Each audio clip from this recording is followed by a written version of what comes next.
ਸਾਡਾ ਅਸੀਂ ਮਹੀਨਾ ਪੂਰਾ ਰਹੇ ਹਾਂ, ਤਕਰੀਬਨ 20-25 ਲੱਖ ਰੁਪਈਆ ਤਾਂ ਰੋਜ਼ ਲੱਗ ਹੀ ਜਾਂਦਾ ਹੈ।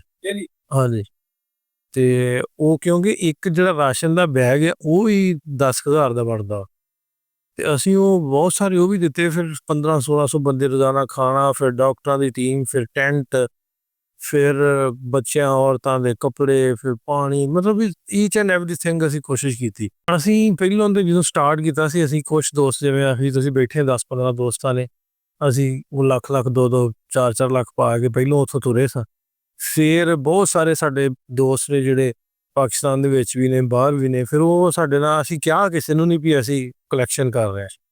ਫਿਰ ਉਹਨਾਂ ਨੇ ਜਿਨ੍ਹਾਂ ਕੋਲ ਅਸੀਂ ਸਮਾਨ ਪਰਚੇਜ਼ ਕਰੀਦਾ ਸੀ ਵੈਂਡਰ, ਉਹਨਾਂ ਦੇ ਅਸੀਂ ਅਕਾਊਂਟ ਦੇਤਾ, ਉਹਦੇ 'ਚ ਮਤਲਬ ਵੀ ਉਹ ਸਾਡੇ ਕੋਲ ਇੰਨਾ ਕੁਛ ਜਮ੍ਹਾਂ ਹੋ ਗਿਆ ਵੀ ਅਸੀਂ ਉਹ ਸਾਨੂੰ ਵਰਤਾਉਣ ਲੱਗੇ ਮਹੀਨਾ ਲੱਗ ਗਿਆ, ਤੇ ਉਹਦੇ 'ਚ ਸਾਨੂੰ ਕੋਈ ਐਡਾ ਲੱਗਾ ਨਹੀਂ ਵੀ ਸਾਡੇ ਉਹ, ਬਲਕਿ ਹੁਣ ਬਹੁਤ ਕੁਛ ਬਚਿਆ ਪਿਆ ਵਾ। ਬਿਸਤਰਿਆਂ ਦਾ ਅਰੇਂਜ ਕੀਤਾ ਵਾ, ਹੈਂਡ ਪੰਪ ਅਸੀਂ ਲਾਉਣ ਡਏ ਹਾਂ। ਵਕਾਰ ਤੇ FIR ਹੋ ਗਈ, ਉਹਦੀ ਵਜ੍ਹਾ ਨਾਲ ਥੋੜ੍ਹਾ ਪੈਂਡਿੰਗ ਹੋ ਗਿਆ, ਤੇ ਹਾਲੇ ਤੱਕ ਇੱਥੋਂ ਤੱਕ ਹੈ ਵੀ ਅਸੀਂ ਕਿਹਾ ਵੀ ਨਹੀਂ ਕਿਸੇ ਨੂੰ ਤੇ ਇੰਨਾ ਕੁਛ ਹੋ ਗਿਆ।